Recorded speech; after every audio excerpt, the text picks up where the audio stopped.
Welcome back, everybody. A group of protesters organized by the Democratic Party of Virginia held signs accusing Americans for Prosperity of voter fraud. When asked to comment, though, they stated very clearly that a certain amount of voter fraud is acceptable. Do we agree with James O'Keefe that there is voter fraud?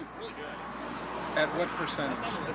Well, what percentage is okay for you? Is it Six Sigma? I don't understand what you mean. At what percentage is okay of voter fraud? You're saying that AFP commits voter fraud. I'd like to know if you have any proof of that. I'd love to see it. 999. 999 is what he replied. Make sense of that? Good luck to you. With us now is his firsthand testimony from this situation. He shot the video. It is Tony Katz. He is the conservative radio host out here from the West Coast. Good to see you, Tony. Good to see you. Now, first off, these folks had signs up accusing Americans for Prosperity of voter fraud. Correct. So they were organized. I mean, this first stop was in Fairfax County, in Fairfax, Virginia.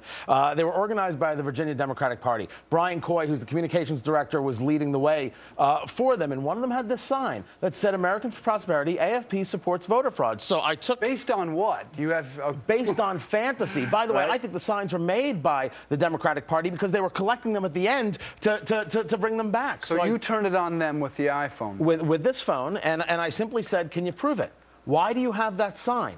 And since you're now saying that AFP supports voter fraud, are you, the Democrats, now admitting that there is voter fraud out there? And that's why I brought up James O'Keefe. Are you now admitting how easy it is for somebody to fake someone's ballot and why it's so important to have voter ID laws? And when I got into a conversation with that man right there, Cesar del Aguila, I hope I'm pronouncing the name right, he runs the Fairfax County Democratic Committee, he engaged that answer. And he said Six Sigma. What Six Sigma is, it was made popular by Jack Welch at GE. So it's a business strategy, and it dictates that the proper amount or the acceptable amount of defects per million is 3.4.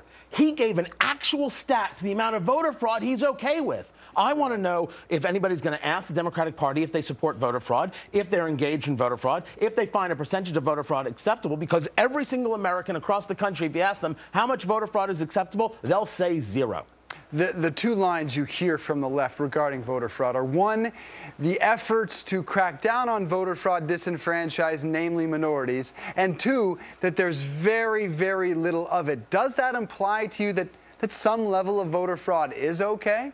If they're going to say to me, just like Cesar did there, the head of the Fairfax County Democratic Committee, that there is a percentage that they're okay with voter fraud, that's too big a percentage. It has to be zero. And the conversation you're having is one about voter suppression. First of all, no one believes in voter suppression. You know what I don't believe in? Two members of the Black Panther Party sitting in front of a polling place with billy clubs. That's voter suppression. Yet Eric Holder and the Justice Department don't seem to want to prosecute that. When you need an ID to be able to go to a Michelle Obama book signing, is that book signing suppression? When you want to go to an R-rated movie, is that movie suppression? When I want to buy a late-night beer, is that beer suppression? Exactly what is suppressing the vote about an ID to make sure we know who's voting? The real conversation here is, what is it that the Virginia Democratic Party believes? What are they willing to accept? And I'm looking forward to some intrepid reporters asking them a few questions. Now those questions will be asked, but let's not get into that beer suppression, all right? I am as against it as you are, and I'm glad that we can agree on that. We can agree on that.